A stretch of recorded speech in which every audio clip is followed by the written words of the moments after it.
Now 250,000. Now, but to get 275. High, but to get 275. 3. Now 300,000. Now 3 1/4. 325. High, but to get 3 1/4. But to get 325. Now half. Now, but to get 300.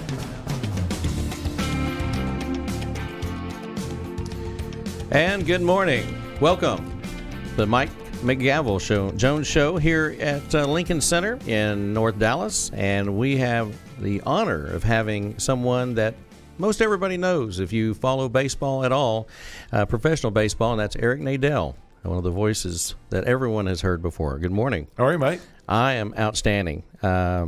This is exciting for me. I've known you probably for, at least 20 years, over 20 years. We go back to the Danny Darwin Celebrity Golf Tournament and Memorabilia Auction, which was raising funds for Cook County College, which is now North Central Texas College. And what do you remember about those events?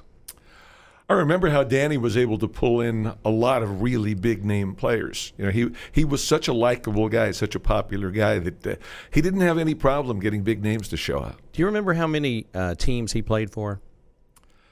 I don't. I know the Rangers were the first team, and when I started with the Rangers in 1979, Danny was, I think he still technically qualified as a rookie. He had come up in 1978, but I think he still had rookie status in 1979. I don't remember the number of years that he played, but it was like 16 or 18 seasons. And he pitched for Boston. He pitched for San Francisco. He pitched for the Astros. White Sox, I remember. Yeah. In fact, I remember watching. We were in New York one day with a day off, and I was in a bar, and Danny was pitching for the Red Sox, and it was a nationally televised game, and he had a no-hit bid on national TV. Wow. And he didn't get it. I remember him throwing a one-hitter for the Rangers, too. Yeah. Well, they called him the Bonham Bullet, and he's from Bonham, Texas. That's where he was. Right. That's where he was raised. But anyway, that was a fond time, and one of the reasons that I met you. That's how I met you, and that was very cool. Some of the honorary chairs that they had for that event were like Tom Landry. George W. Bush was the chair one year, and it just seems like he could get anybody. And it wasn't just baseball; it was football, baseball. Rodeo. He would get, those guys. It was amazing. It was an amazing time, and I've never really seen another event like that on that level that wasn't in Dallas specifically from a team perspective. This was a junior college. It was a 2-year school. Right. That was crazy. So you were born May the 16th, 1951, right? True. Brooklyn, New York. Right. Who was your favorite team? Well, I was a Brooklyn Dodgers fan. I actually got to go to Ebbets Field and watch the Dodgers the year I turned 6. Yep. And at the end of that season, they moved to Los Angeles. Yep. And there I was stuck without a team because we still had the Yankees, but I had already been taught to hate the Yankees since they were knocking the Dodgers off in the World Series all through the 40s and the 50s. Yep. So we still had the Yankees, but we didn't like them. And then when the Mets came along, in 1962, the year I turned 11, I started rooting for the Mets. Did you? Yeah. And that was pretty painful for the first 8 years or so. I bet. What was home life like in Brooklyn at that time? Well, it was a middle-class neighborhood that I lived in. My dad was a dentist. My mom was an accountant who pretty much gave up working when my sister was born. She's 3 years older than I am. But I was into every sport, both as a player and as a viewer. We played baseball, softball, stickball, punchball, all on concrete, in New York. We did have Little League fields, which we referred to as grass, which were actually just dirt and rocks. Yeah. The same way with football, we played tackle football on those dirt and rock fields. But the real bonus for somebody who was into sports, as I was the ability to go to games in all 4 of the major sports. And back then it was really inexpensive. You could get into a game for $1 with a student ID card, whether it was the Mets or the Knicks or the Rangers at Madison Square Garden. The only really tough ticket for us was the football Giants, but my dad knew a guy, and we wound up getting season tickets and went to those games. So, I would go to a game. I would guess on the average I'd go to probably 3 games a month from the time I can remember. Wow. So you of course you loved baseball. Other sports? Did you like all other sports? I loved them all, and I played them all. We didn't have ice rinks in Brooklyn, so we played hockey in the streets. But we played basketball, we played football, we played baseball. The one thing we didn't play that everybody plays now is soccer. Yeah. And we knew nothing about that. What was your favorite football team? Well, I was a New York Giants fan. When the Jets came, I started rooting for them too. Joe Willie was pretty magnetic. Yeah. So we'd go to the Jets games too. They rarely played at home on the same day. So during the football season, I was going to a game almost every Sunday, either at Yankee Stadium, where the Giants were playing back then, or at Shea. Who was your favorite baseball player growing up? Sandy Koufax. Sandy Koufax. He was a Brooklyn kid, and he was pitching for the Brooklyn Dodgers when I started rooting for them. And even after the Dodgers moved out to Los Angeles, I continued following them very closely, largely because of Sandy. Did you meet him? I've met him a few times. I met him at an old-timers game at the old Arlington Stadium. That was one of the biggest thrills of my life. Yep. And I have a photo of me with Sandy that I then mailed to him, and he signed it and sent it back. And I've had an opportunity since then to be with him on a number of occasions. He actually came to spring training with the Rangers to help out the pitchers for a couple of years when Claude Osteen was the pitching coach, who had pitched with the Dodgers at the same time as Sandy in Los Angeles. And then the weekend that I spent in Cooperstown in 2014, I made a point of getting to talk to Sandy Koufax a little bit. And in fact, he came up to me after my speech because I had made a reference to him in the speech. Yep. And he was kind enough to come up to me as soon as the speech was over. That's awesome. That's awesome. You mentioned Claude Osteen. I hadn't thought of him in years and years. He lived in when I was about 9 years old, we moved to California, and we lived in Southern California. And we lived in the same town where Claude Osteen lived, and his kids were in our schools. So he was kind of like, whether you knew anything about what he was doing or not, it didn't matter. He was our Claude Osteen, so that was cool. Were you here when David Clyde was here? No, David pitched for the Rangers. I think it started in '73. And I came to Dallas in 1976 to broadcast the Dallas Blackhawks minor league hockey games. Yep. And David, I think, had already moved on to Cleveland by then. Yeah, he went to one of our neighboring high schools down in Houston, and Tomball. Yeah, and he was he just got pushed hard real fast. That was a kind of a sad situation. Of course, we attached ourselves to him because he was a big deal. And when he came to the Rangers, they really promoted it big. I got a lot of stuff I want to cover, and we only have so much time to do that. What would you say? I've got a whole list of your accomplishments. So I want to be careful about how I ask the question. I don't want to go out of order here.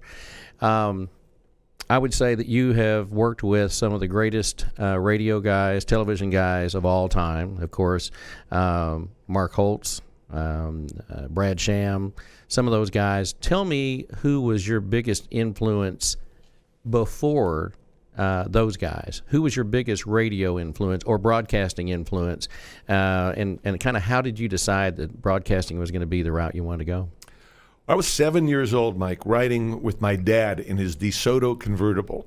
I remember it was a weekday afternoon. My dad was on his lunch break, and we were stopped at a light, and we were listening to a Yankees game. And it dawned on me, these announcers somehow got out of work today. And I asked my dad, how did they get out of work to do this game? And he said, no, that is their work. Yeah. And I said, you mean they're getting paid to go to Yankee Stadium and talk about these games? And I've seen them on TV. They're eating hot dogs in the commercials. They're drinking beers. They're smoking Camels. It looks like a lot of fun. You're going to the office. In another half hour, you're going back there, and you're going to fill cavities and pull teeth. Dad, they've got a better deal than you got. Ever since then, I've wanted to do this.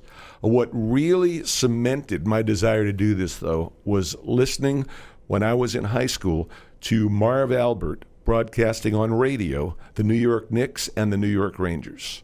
He was so exciting that I would get my homework done in time to listen to every word every night. He had a pretty good gig. He didn't travel at all. He did whatever team was at home. Back in those days, the home games were not on TV. All the road games were on TV. He just did radio. So he just went to Madison Square Garden every night, and whether the Rangers or the Knicks were playing, he did that game. It was 4 or 5 games a week.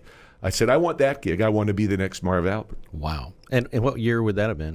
That would have been in the mid to late 60s. I graduated high school in 1968, so probably from about 64 to 68. Yeah, that's great. Did you sit at home and practice? Yeah, I drove people crazy. Yeah. I would turn down the sound on the TV and my parents got me a tape recorder, a reel-to-reel tape recorder. I think when I was 13 in 1964, I would sometimes take it to the high school field. Sure. And do make-believe broadcasts there. Or if I went to a game that wasn't well attended, I'd go sit by myself and do make-believe play-by-play. I would do make-believe play-by-play while I was playing Stratomatic baseball or whatever other board game I was playing. Yep. I would be broadcasting games while I was playing them, driving people absolutely crazy. It's hilarious that you say that. When I was about 12 years old, I used to sit up late at night in Houston and listen to WBAP and the Bill Mack show. Oh, yeah. And, of course, you worked at WBAP as an announcer, and he had lived next door to my mother when I was a baby. And so my plan, of course, you and I talked about this. I was in radio for a while, and I used to sit up 3 hours, like 11 o'clock to 2 o'clock in the morning, and practice being Bill Mack. That was my good. I always thought I was going to be Bill Mack. And, as we talked about, things change and you end up changing directions. But I was looking at your timeline. You started with the Rangers in 79. I started my business in 79, in January of 79. You went into the Hall of Fame.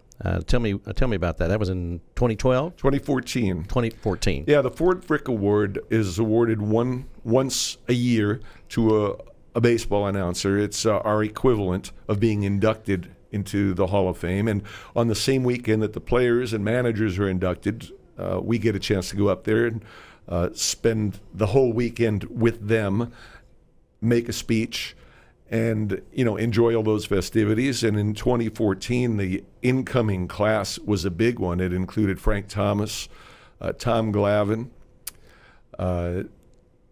Greg Maddux, Joe Torre, Tony La Russa, wow, Bobby Cox, icons, Roger Angel, maybe the most literary baseball writer of all time. And me. It was surreal. It was like, what am I doing here? The hotel that we all stay at, very exclusive hotel, and on that weekend you have to be either a Hall of Famer or an A-list celebrity to stay there. Right. I was staying down the hall from Billy Crystal, and Tom Brokaw was a couple of doors down from me. And it was like I had sneaked into some private club for a weekend and got away with it. Yeah, well, you got away with it really well. We know about your early pursuits because of people like Marv Albert, which I loved listening to him. He was great. So you worked with some great people here in the Metroplex and around the United States. Who was who would you say either had the most influence on you or you just loved being with in the broadcast booth? Well, Mark Holtz was the guy I worked with for 13 years, and he was a tremendously warm, friendly, open guy. I think it's one of the reasons people fell in love with him, in addition to the fact that he was an incredible broadcaster. And those 13 years were really, really special. But I may not have even gotten the opportunity to work with Mark, since he didn't come till 1982, my fourth year, had it not been for my very first broadcast partner here, John Miller, who went on to do Sunday Night Baseball on ESPN for many years and is still the voice of the San Francisco Giants. I was trying to make a transition from being a hockey announcer to being a baseball announcer. It's the most severe difference that you can have in play-by-play. Hockey is all about the speed and having the names and numbers completely memorized, having that phraseology on the tip of your tongue because it all happens so fast. Baseball is all about killing the time between pitches. Yep. The pacing is totally different. Baseball needs to be conversational. And John Miller, more than anybody, showed me how to do that and showed me how to use your personality on the air, which you don't need at all when you're doing a hockey game. Sure. You're just trying to keep up. Exactly. What do you think is the largest or the biggest change in baseball since you've gotten involved doing the play-by-play? What do you see as the most significant change in the game? Well, there have been so many of them, and for many, many years, I would answer this question by saying the ability of players to hit home runs to the opposite field. When I started, it was very rare that a right-handed batter hit a home run to right field. Only the biggest, strongest guys did that. Could do it. Now, anybody can do it. But in the last few years, there have been changes more dramatic than that. As you know, most notably the use of pitchers. The fact that starting pitchers aren't expected to even go 6 innings anymore. The way bullpens have developed, starting with Tony La Russa's use of Dennis Eckersley as a 1-inning closer in the late 80s for the Oakland A's, to the point now where we regularly see 6 or 7 pitchers in a game. That's not unusual at all. That's a tremendous change, and it's led to the length of the games changing dramatically. When I started, the average game time was about 2 hours and 35 minutes, and now it's a half hour longer. It's 3 hours and 5 minutes, and that's all dead time. That's all pitchers taking more time between pitches, batters stepping out at the plate, and all these additional pitching changes. And now they're trying to figure out how to shorten the length. And I think they need to. To me, it's not so much the length of the game as the rhythm of the game. Yeah. There is no rhythm of the game anymore because there's too much time between pitches. I think it's a serious problem, and they need to put in a pitch clock. I think it's the thing that baseball needs more than anything. Well, they probably will.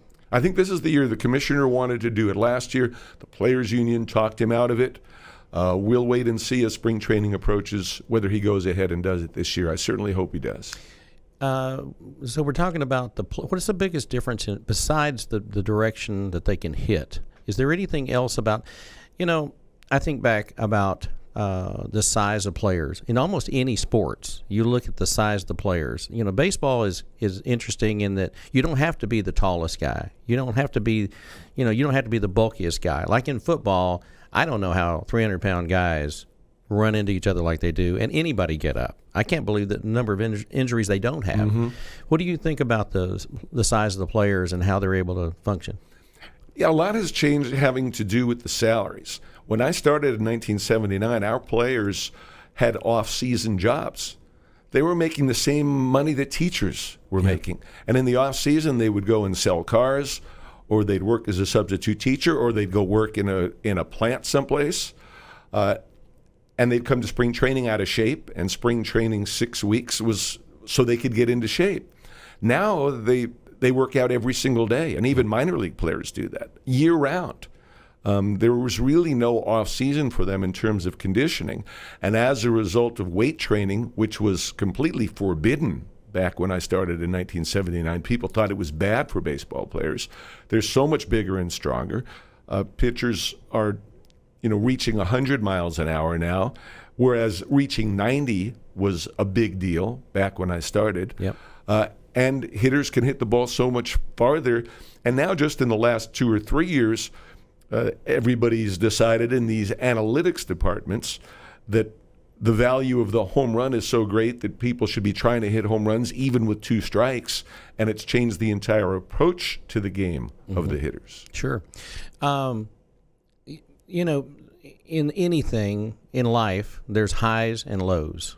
I mean, and you and I have been through all kinds of stuff over the years. What would you say is your greatest high moment in the last 40 years? Well, there's no doubt about it. It's the moment Neftali Feliz struck out Alex Rodriguez to win the pennant for the Rangers in 2010. First time the Rangers got a chance to go to the World Series. Remember, this franchise started in 1972. It wasn't until 2010 the Washington Senators that they won the American League pennant. That stands way above everything else. Even though I've been a part of calling 2 Nolan Ryan no-hitters, a Kenny Rogers perfect game. Yep. I personally called Nolan Ryan's 5,000th strikeout. Nothing compares to winning that first American League pennant in 2010. And number 2 would probably be winning the second American League pennant in 2011. I actually had that in my notes. Of course, the first time we took on San Francisco, and that played out in 5 games, I believe. Right. And I was at the World Series, and that was painful.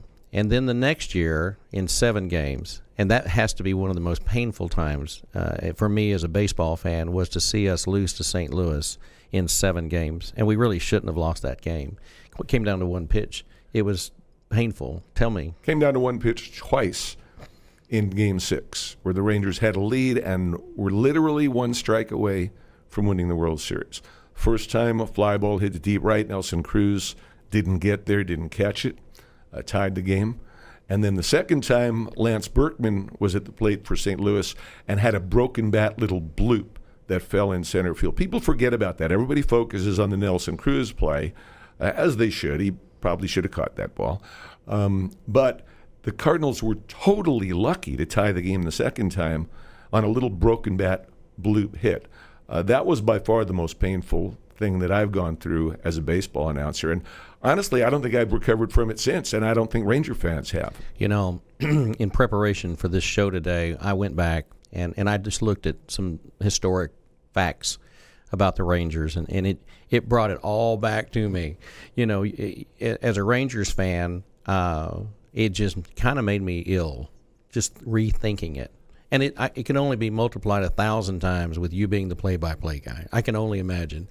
I've never watched a replay of it since that night. I don't want to see it. Yeah. If I'm watching some sort of a show and they start referring to it, I turn it off. Yeah.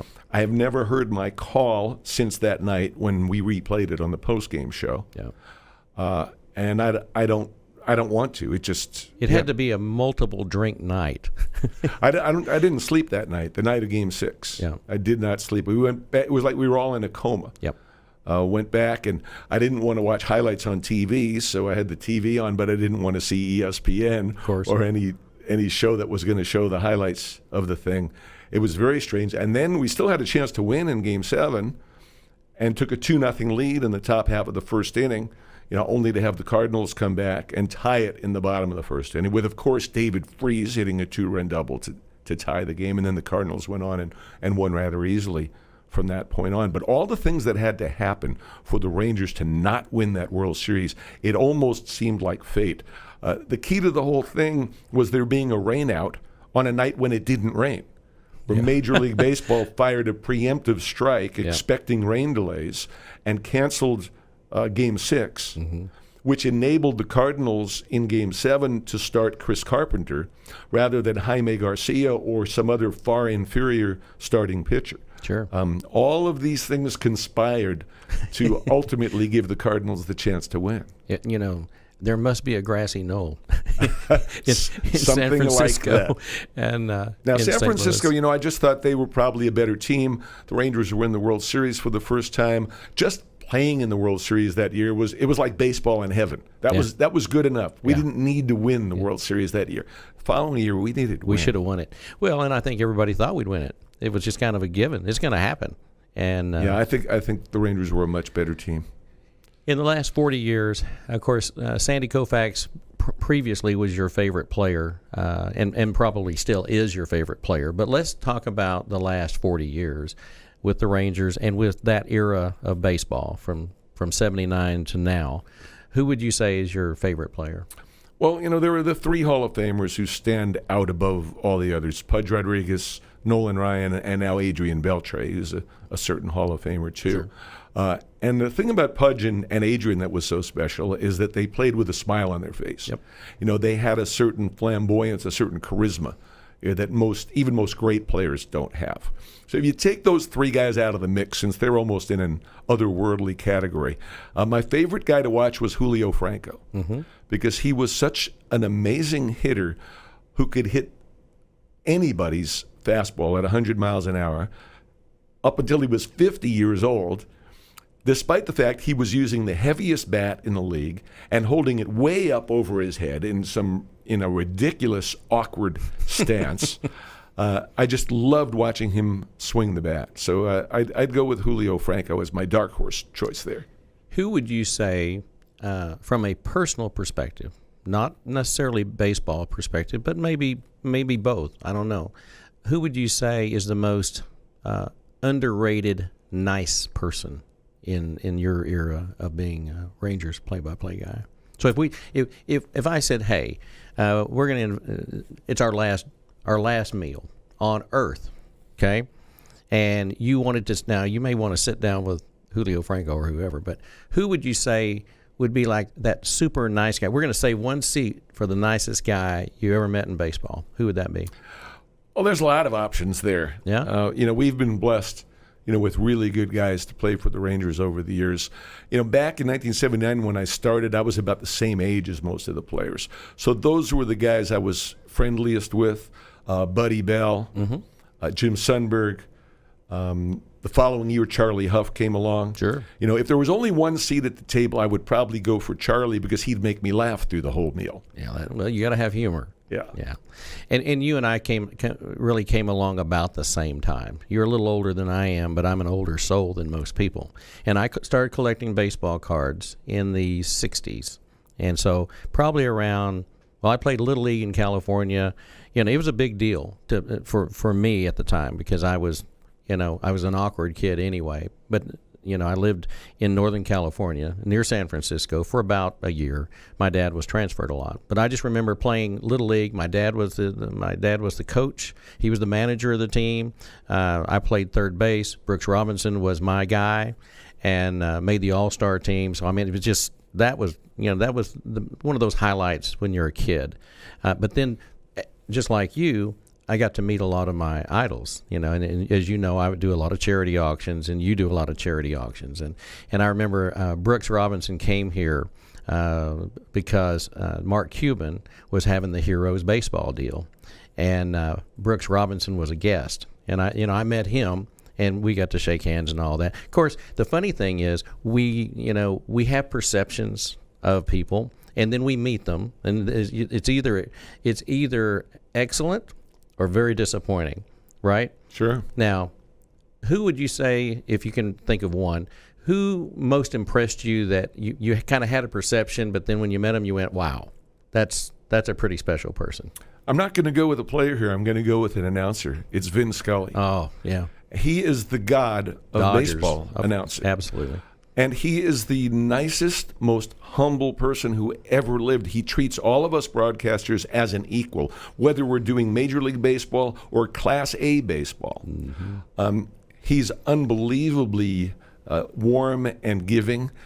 And I don't know that there's any other person in any other profession who is so universally acknowledged as the very best ever and loved to do that job. Yep. If you asked all 60 Major League Baseball radio announcers who is the best ever at this, all 60 would say Vin Scully. I guarantee you it would be unanimous. If you ask them who's the second best, you might get 60 different answers. That's correct. For number one, you'd get 60 votes for Vin Scully. And here's a guy he just thinks he's like any other guy. Yeah. And Nolan Ryan's very much the same way. Really? Even though he's the strikeout king of all time, he's just a regular guy and wants to be treated like just a regular guy. Yeah. Yeah, I have a really neat piece hanging in my kitchen that I look at Nolan every time I go make a pot of coffee. I see Nolan right next to me, and he wrote the nicest inscription of anything anyone has ever written to me on that particular piece. And I've got Nolan Ryan baseballs, and it's really funny. And you remember because you called the 5,000 strikeout game. You remember they had 5,000 strikeout poster. They had a poster. Right. Well, that I had gone to the old stadium when I was young. I don't even see. This would have been in '88. I probably went '88, and it was the Ranger Wives Association. I went by myself. I don't know why I was there. I was like 28 years old, and they offered the opportunity to do the opening lineup for an upcoming Rangers game, and I bought it, which was crazy. So I went to an auction of the Wives Association in the open stadium at the old Arlington Stadium, and I bought that right. And so I show up at the stadium.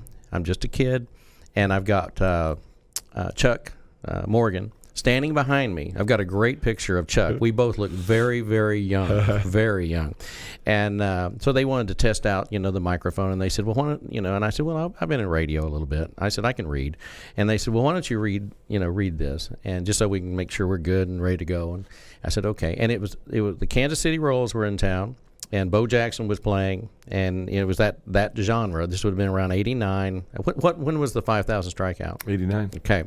Well, they said, read this, and Chuck, one of his assistant guys, he puts the script in front of me, and I'm literally doing the stadium announcing now. They said, read this. I did a commercial for 5,000 strikeout night. Wow. And it was like now somewhere there's a recording of me announcing the starting lineup. And I just remember Steve Buechele was playing, and there was a certain way you're supposed to say his name. That's the only thing I totally butchered was how you say his name in the starting lineup. And that's when a phone call came in from somewhere and they said, who just said that? Because they couldn't figure out who it was. That was probably the end of having open mic night at Arlington Stadium. And you were probably sitting right there going, I don't know what just happened. But that was pretty fun. So in 2002, I think, correct me if I'm wrong, you played basically yourself in The Rookie. Is that right? Right. Okay. And that was Dennis Quaid's movie about the West Texas coach. He was a high school teacher. Jim Morris. Yes. Yeah. And then he came in, he was upset his whole life about the fact that he never got to go and do what he really wanted to do, which was play baseball. Right. He had hurt his arm. Yeah. And so tell me about that experience. Yeah, it was fortunate for me and for Ranger fans that when Jim Morris was called up to the big leagues for the first time by the Tampa Bay, then Devil Rays, his debut was in our ballpark, which at that time I think was called the ballpark in Arlington. And it was great for him, too, being from Texas, that he made his debut in Texas. Well, when they put the movie together, they realized that if they just used the calls that were on TV or on radio that night, every time a player's name was mentioned, they were going to have to pay royalties to that player. Right. So they called me and asked me if I would come down to Austin and go into a studio and recreate all of the play-by-play on the plays that they wanted without using players' names. Really? So that they didn't have to pay royalties to all these people. The only player who they were going to pay other than Jim Morris was Royce Clayton, because he was the batter who Jim Morris struck out in his first big league appearance. Right. First batter he faced was Royce Clayton. He struck him out. So they were willing to pay Royce and had an actor play the part of Royce Clayton. But all of the other players weren't going to get paid. So as they set the thing up, they were showing highlights of the game while Jim Morris was sitting in the bullpen and then was warming up in the bullpen. And my calls would be in the background, but I had to redo the calls without players' names. So I had to do a lot of rewriting. And it was a very interesting day because they really didn't know enough about baseball broadcasting to have any sort of a decent script. They had all of these things written for me, which were extremely awkward and things that an announcer wouldn't say. So I basically had to rewrite my entire part and then record it.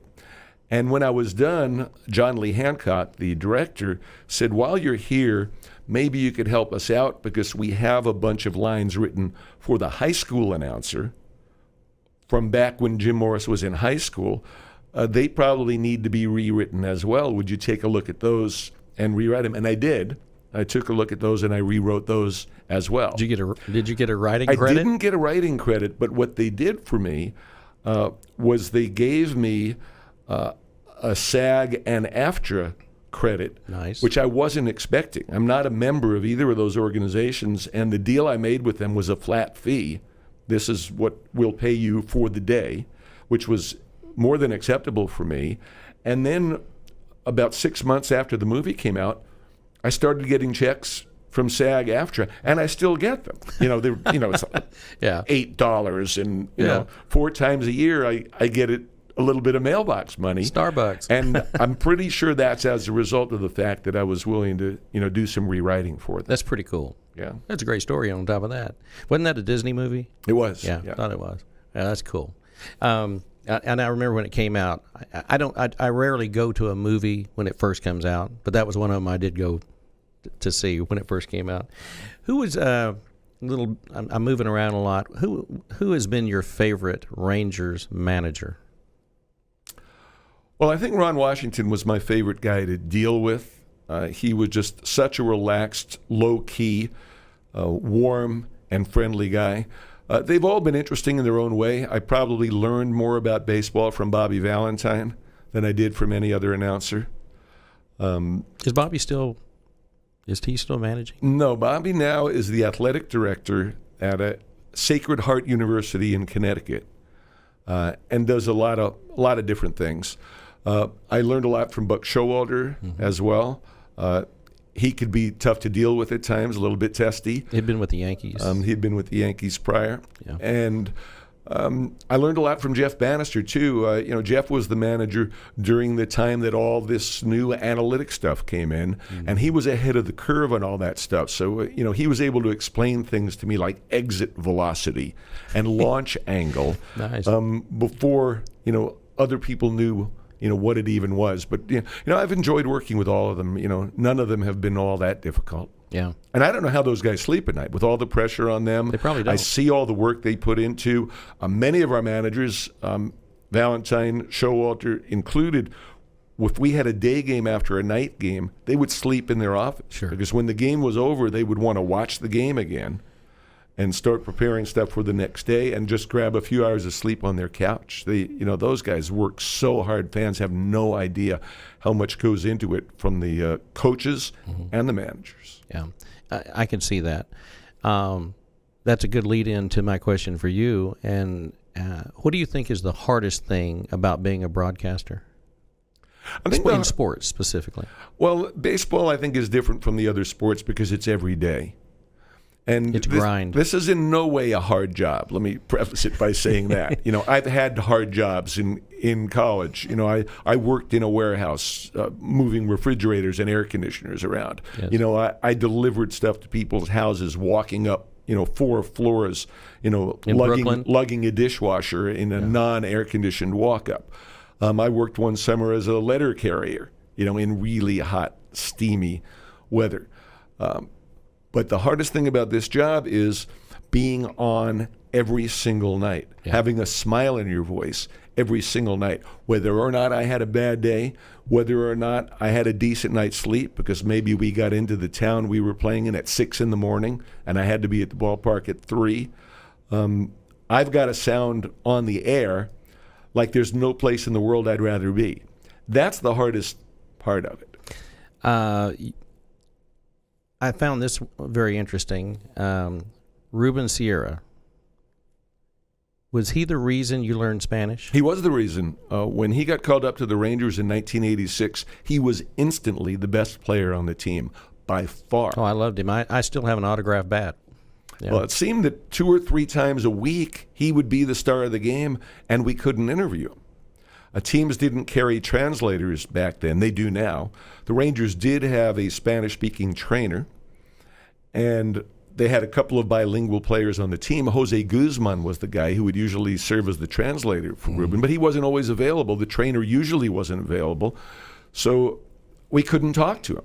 So I resolved to learn Spanish. Now, it took me 4 years before I actually, got off my butt and started taking lessons and learning. But he was the major reason. And we also knew the Rangers had been very active in signing players in Latin America. We knew Pudge Rodriguez was on the way, Juan Gonzalez was on the way, and a host of other Latin American players who probably wouldn't be speaking English when they got here. Yeah, I remember Roberto Clemente was one of my favorite players. And when we were living in the San Francisco area, I had already fallen in love with Willie Mays. I mean, Willie Mays was my guy all through my youth. I just loved Willie Mays. And Brooks Robinson was my base love. Because that's the guy you wanted to be. If you wanted to third base, you wanted to be Brooks Robinson at that time in the early 70s.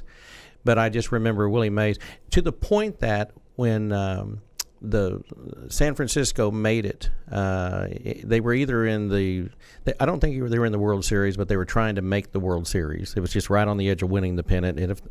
And I just remember that I'm in a public school in Benicia, California, which is outside of the San Francisco immediate area.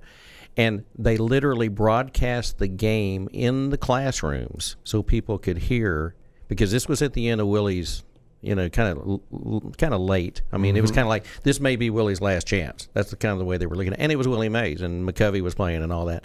But I just remember how weird that was that they were broadcasting the San Francisco Giants baseball game in the classroom, because you don't see that anymore. That's remarkable. I What do you think about, I got several things, and we're limited on time, but I want to cover some things. So in 1991, you were inducted into the Texas Baseball Hall of Fame. You received the National Sportscasters and Sports Writers Association Texas Sportscaster of the Year 7 times. You won the Associated Press Award for Best Play-by-Play in Texas 3 times. Is that right? Something like that. Something like that. You've had a historic career.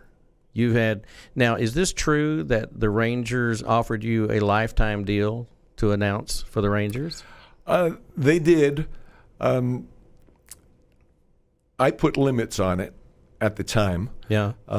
It was actually supposed to be a series of long-term deals that would automatically, the extensions would automatically kick in. That's kind of the way the thing was designed.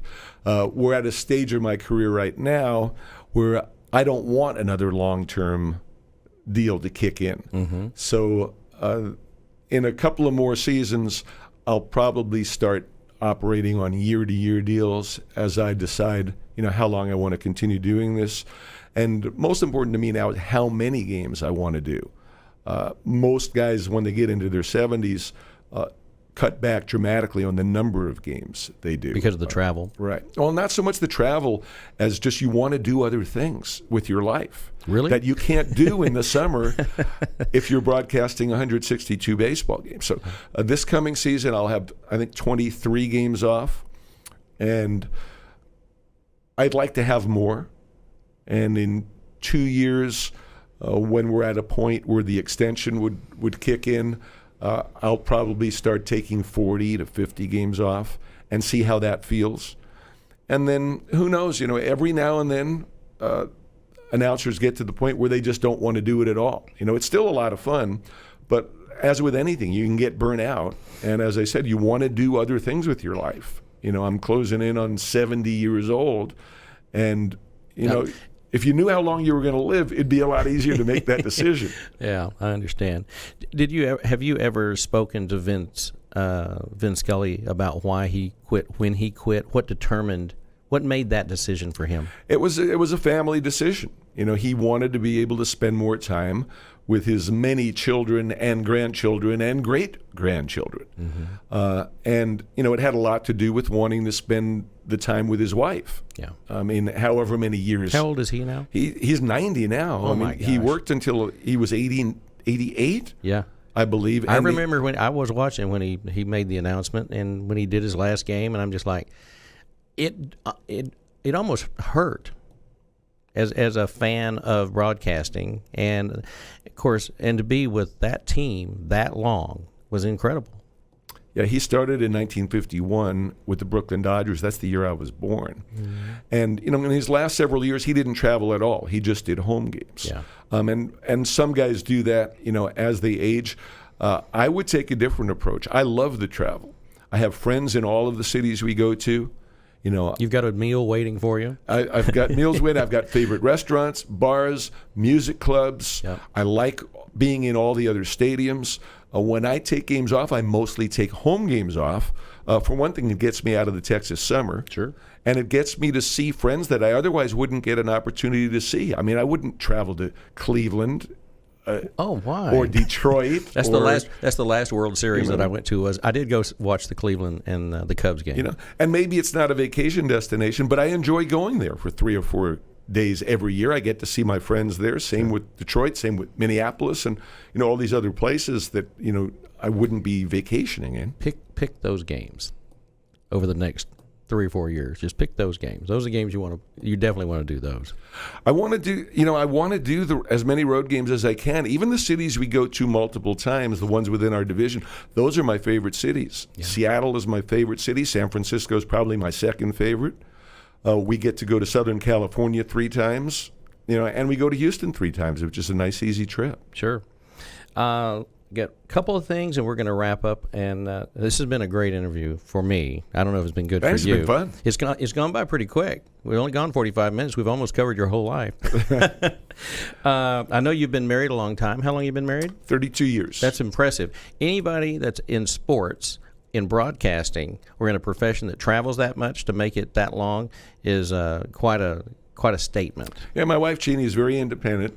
She has her own life. She has things that she likes to do. She's not particularly into sports or baseball.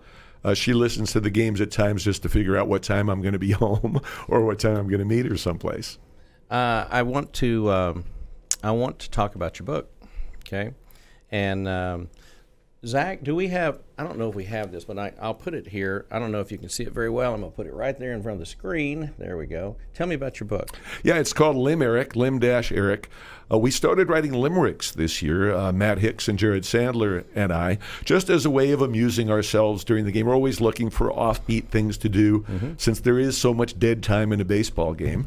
We started doing this in late April, doing a limerick of the day. We would read it in the 8th inning. It would give people a reason to stick around and listen if a game wasn't a close game, or tune back in. And I realized about a month later that at the end of the year I was going to have well over 100 limericks. We were having listeners send limericks in. Yep.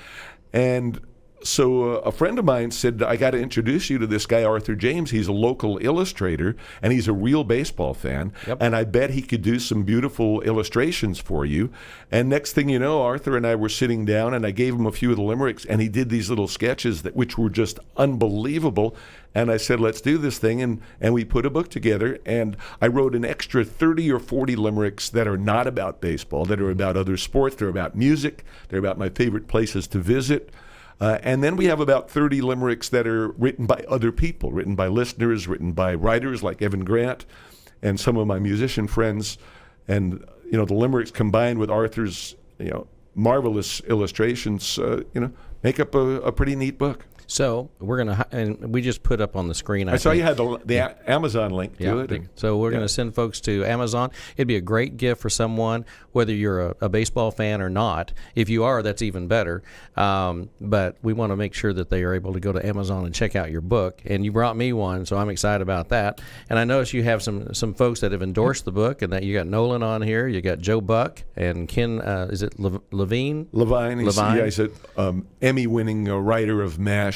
Cheers, and Frasier, and Ron Washington, of course, former manager. So that's really cool. I've got about 3 things I want to cover, and Zach, I promise I'll move through this. We'll make it happen. Okay. The first thing is the ballpark. It seems like we just built this ballpark. Now, I'm sure there's old nuances to it. I mean, I love I love this park because it looks like an old park. That's that's why that one in Baltimore and some of these others, and I've been to that one as well. That old feel, it kind of gives you that. Unlike football, which is really trying to be all new glitz, glam, and all that, baseball is like the standard bearer for history. Right, there's so much tradition. There is. Yeah. So tell me, did we need the new stadium? Well, we needed the new stadium because it is so hot in the summer. It's so unpleasant out there. Fans either suffer out there in the heat or they don't go. Yep. Players suffer in the heat. Texas is brutal. Pitchers do not want to pitch for the Rangers because they're having to pitch too many nights like that. Broadcasters don't want to come here and do games because once we open the windows, our booths are not air conditioned. Right. If it's 100 degrees outside, it's 90 something in our booth. Yep. So it's going to be a lot more pleasant for everybody. And as wonderful as our current stadium is, and I love it, there are always things you can improve upon. And I've been in the new stadium in Globe Life Field in whatever form it is right now, and you already have a feel for the fact that it's going to be more straight up and down than the current stadium is. So better you're going to seats. feel like you're closer to the field. The sight lines are going to be better, as well as improvements, I'm sure, in the way the concessions are done, the way the walkways are done.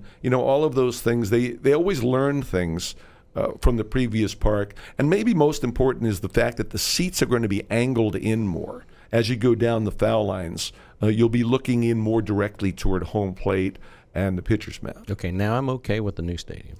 And not to mention the fact that when it's 100 degrees, they'll be able to close the roof. No, you got me at it's going to be more comfortable. Okay. Because and I've gone out and I've had different seats. I've gone out with family members when they say, well, we bought tickets for the weekend. I said, where are you? And they go, out in the field. And I'm going, oh, because, I'm one of those guys that if I'm not on the first 10 rows or something, I don't want to go. I just don't. Now, I've sat with the Astros broadcast booth in the last 2 or 3 years. It's funny, we have common friends. And you mentioned, and I'm going to do a shout out to Ronnie Conger because I've known Ronnie for a long time, and you have too. He actually came to my auction school like in 1993 or 1994. about a little after you and I had met, and Ronnie, of course, used to be with Dr. Pepper and was a great sports memorabilia guy. He used to do great presentations. In fact, he presented me with a Nolan Ryan cutout for the auction school, which was pretty cool. But so Ronnie's a friend, and then McElhaney, that is part of the broadcast booth for the Astros. He actually came to the auction school about 3 years ago. And so then I have the standing invitation to go sit with the Astros when they come to town. That's not necessarily the team I want to be sitting with, but, I appreciated that. And, of course, then they won the World Series, and that's all lore. I keep waiting for us to get back. So I covered that. I want to just the last thing is, there's two things. Spring training's coming up. When do you report? The first broadcast is February the 23rd. In the last few years, they've been starting a week earlier. It enables them to have more days off during the season by lengthening the number of days of the season, but obviously not increasing the number of games. So it's coming up pretty fast. February 23rd will be the first game. This is Sunrise? Surprise, Arizona. It's a distant suburb of Phoenix. Yeah. How far out is it? Well, from downtown, it's about 40 minutes. Yeah. You can make it in half an hour late at night. It's in the northwest corner of the Phoenix metropolitan area. It seems like you're halfway to Las Vegas when you get out there. That's not hard to do. Charlie Pride still come out? He still does. Does he? Yep. Hasn't missed a year. Yeah. He's pretty neat. He's a neat guy. I run into him for breakfast quite a bit here in North Dallas. And then the final thing that I want to mention is FanFest is coming up. And I know the 2019 version of FanFest, I believe, is January the 26th. Is that right? Yeah, it's out at the ballpark at Globe Life Park in Arlington, Saturday the 26th. And in combination with that, I know there are going to be some events at Fort Worth at Texas Live. For people who haven't been out there yet, you got to check this place out. You have to. It's really well done. This assortment of bars and restaurants around a central area that has huge TVs carrying all kinds of games. It's really a lot of fun. Texas Live, they did that totally right. The first time I was there was right after they opened, and I'm just like, wow. If every sports area could figure out a venue like that, there'd be more people going to everything, and I've gone to some Cowboy games, and just you can get on the rickshaw or whatever, or the Easy Go kart, and just they'll take you straight down there. It's a really awesome setup. Yeah, I've been very impressed by the way they put that thing together. Well, Eric, you have lived a wonderful life. I've been very fortunate. I've been blessed. You're the George Bailey of Texas Rangers broadcasting. I appreciate you being here so much. It means a great deal to me and the folks that join us on the show. And enjoy working as long as you want to. I hope you're blessed with that ability. And if you quit tomorrow, you could write 2 or 3 books, I'm sure. But people love to hear you on the radio, and to us, you will always be the voice of the Texas Rangers Baseball Club. So, thank you for being here. Any final thoughts from you? No, just thanks for having me. This was a lot of fun. Good. Well, folks, that's going to wrap it up for this edition of the Mike McGavel Jones Show here at North Dallas at the Lincoln Center, and we appreciate you being with us so very, very much. We look forward to being with you again next week, and we'll surprise you with another new guest. We'll talk to you later, and we bid you adieu.